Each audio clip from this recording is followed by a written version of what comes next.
अंबारपुर गांव के ऊपर एक पहाड़ी पे एक पुरानी टूटी फूटी हवेली खड़ी थी।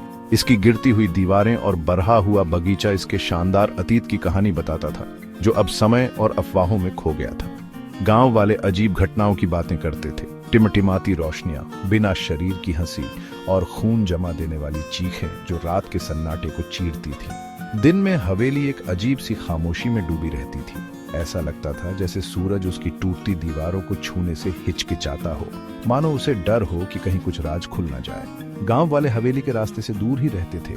उनके चेहरों पर डर और अंधविश्वास साफ दिखाई देता था। हवेली सिर्फ एक खाली इमारत नहीं थी, ये डर का एक बर्तन थी जिसकी परछाई अंबारपुर पर पड़ती थी। ये लगभग एक सदी से खाली थी, जब से इसके आखिरी मालिक ठाकुर विक्रम सिंह रहस्यमय परिस्थितियों में मर गए थे। कुछ लोगों का कहना था कि उनके भाई ने ही लालच और ईर्ष्या में आकर उनका कत्ल कर दिया था। दूसरों ने एक पारिवारिक श्राप की बातें की, एक बदले की आत्मा जो हवेली में भटकती थी, हमेशा बदला लेने की तलाश में।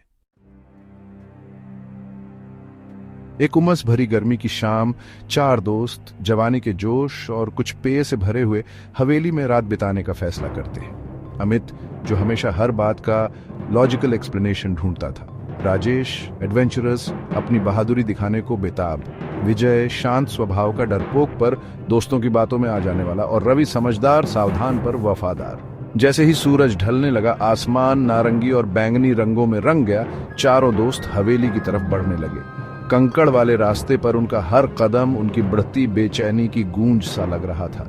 लोहे के गेट जंग लगे और बेलों से ढके ऐसे खुल रहे थे मानो उन्हें वापस जाने की चेतावनी दे रहे हों। अंदर हवा सड़न की गंध से भरी थी और धूल चांदनी में उड़ रही थी जो गंदी खिड़कियों से आ रही थी।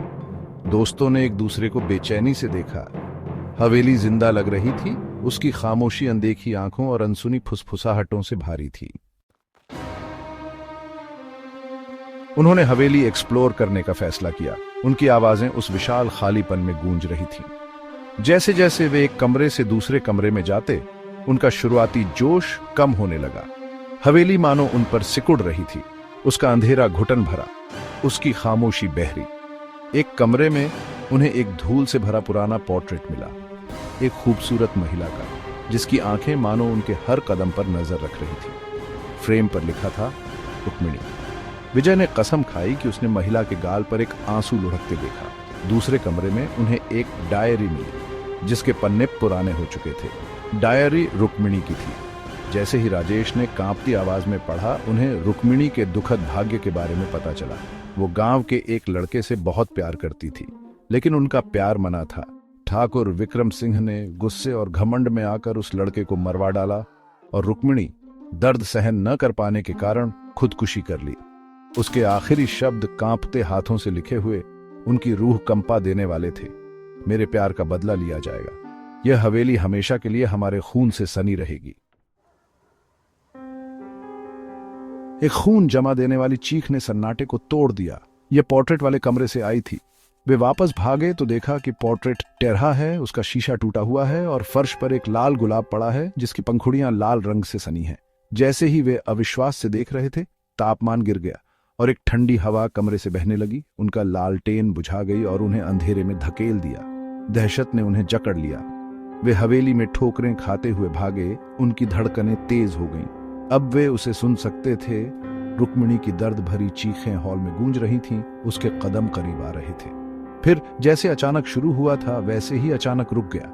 रवि ने डर से आंखें फाड़े महसूस किया कि वो अकेला है। उसने अपने दोस्तों को पुकारा। उसकी आवाज डर से भरी थी, लेकिन कोई जवाब नहीं आया। वो भागा, आंखें बंद करके बेतहाशा, जब तक वो हवेली से बाहर निकलकर सुबह की ठंडी रोशनी में नहीं आ गया। उसने कभी पीछे मुड़कर नहीं देखा।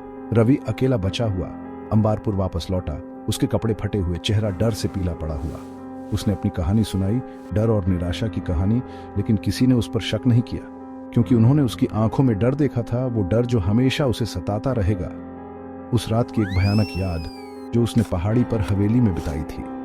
हवेली वैसी ही रही, गांव के ऊपर एक खामोश पहरेदार, एक दुखद प्रेम और एक बदले की आत्मा की शाश्वत पीड़ा का प्रमाण।